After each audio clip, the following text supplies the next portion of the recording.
Maíz, planta herbácea americana de la familia de las gramíneas. Efectivamente es una gramínea con espigas y frutos harinosos como otros cereales como el trigo y el arroz. Y los investigadores ya no tienen duda de que efectivamente se originó en el continente americano. Específicamente en el Valle de Tehuacán, en Puebla, fueron encontradas las muestras más antiguas de maíz cultivado. Una gran variedad de especies que datan de más de 7,000 años. Junto con el frijol y la calabaza, fue el cultivo característico de las ulteriores culturas mesoamericanas. Uno de los rasgos más característicos del maíz es el grado de domesticación al que ha sido sometido desde tiempos antiguos. Las variedades de maíz que comemos no pueden prescindir de la mano de los agricultores, porque el maíz cultivado no puede propagar sus semillas. Los granos se quedan apretadamente envueltos en la vaina. Además, una buena mazorca, milenariamente, ha sido el fruto de habilidades y de técnicas tradicionales que no solo significan la siembra, la cosecha y el almacenamiento, sino también la obtención de una semilla mejorada.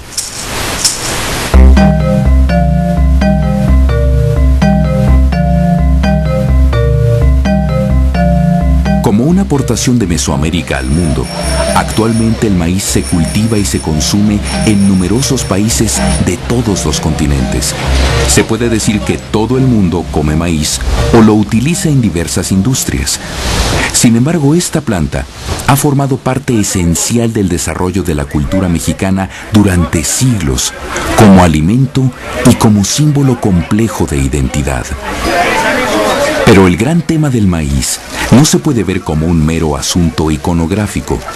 La cuestión del maíz comprende la posibilidad de la soberanía alimentaria, la realidad de un producto estratégico en el tablero de la globalización comercial, la revalorización del campo y los campesinos y, por supuesto, el problema de la nutrición.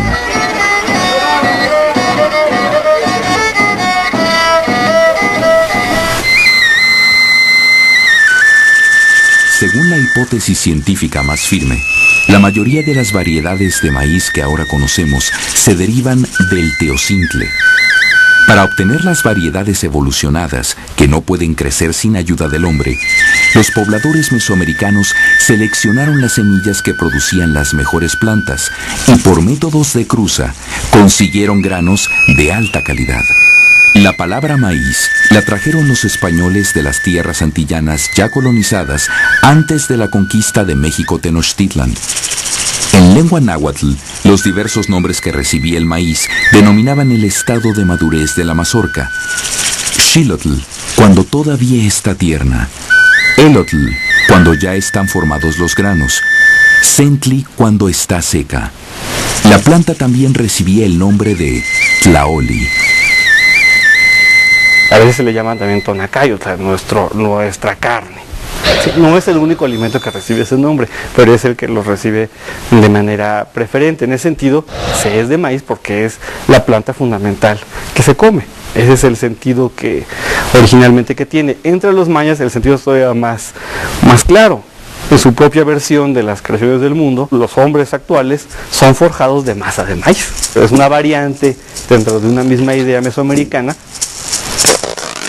La compleja figura de Quetzalcóatl, hombre y dios, gobernante y sabio, gran héroe del panteón mesoamericano, es para mayas, quichés, cachiqueles, mixtecos y mexicas el gran dador de sabiduría y riqueza.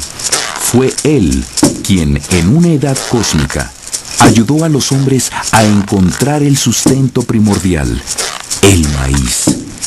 En los códices se dice que cuando Quetzalcóatl reinaba en Tula, todo era abundancia y dicha. Las mazorcas eran tan gruesas como la mano del metate. En la cosmovisión mesoamericana, todo lo visible tenía un origen divino. Entonces realmente no hay un corte fuerte, profundo entre lo sagrado y lo profano, más bien hay un continuo, hay una continuidad muy fuerte.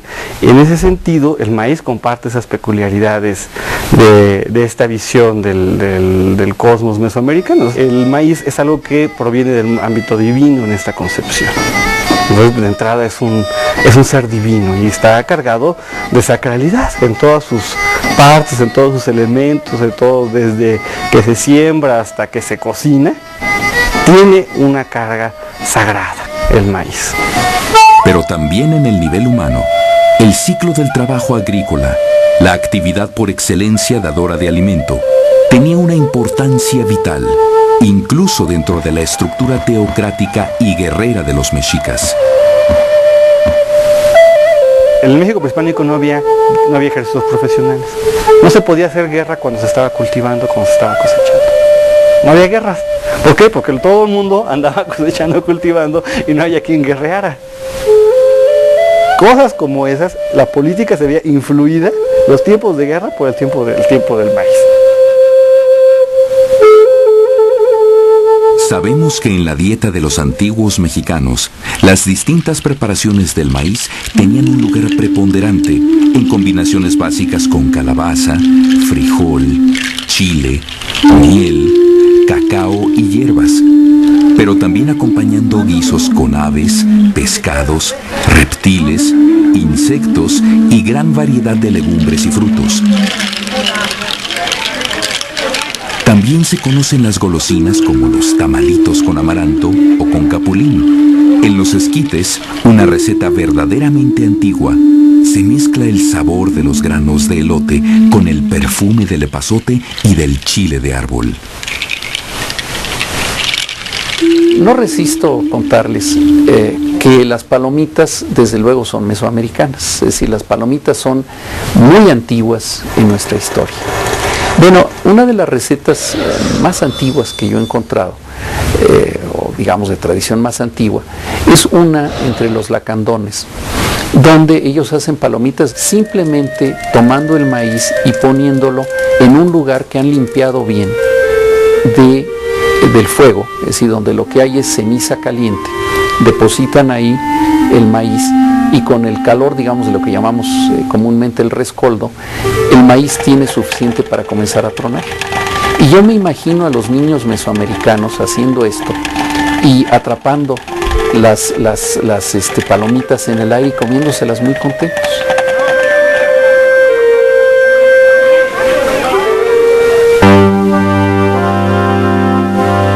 Desde su establecimiento, los primeros colonizadores españoles se sintieron desolados por la falta de pan de trigo. De ello da fe un documento de 1529, apenas 8 años después de la caída de Tenochtitlan.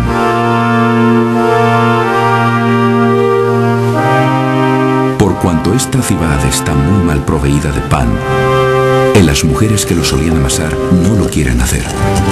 Ordenaron a todas las mujeres casadas y solteras que de aquí adelante amasen y vendan pan.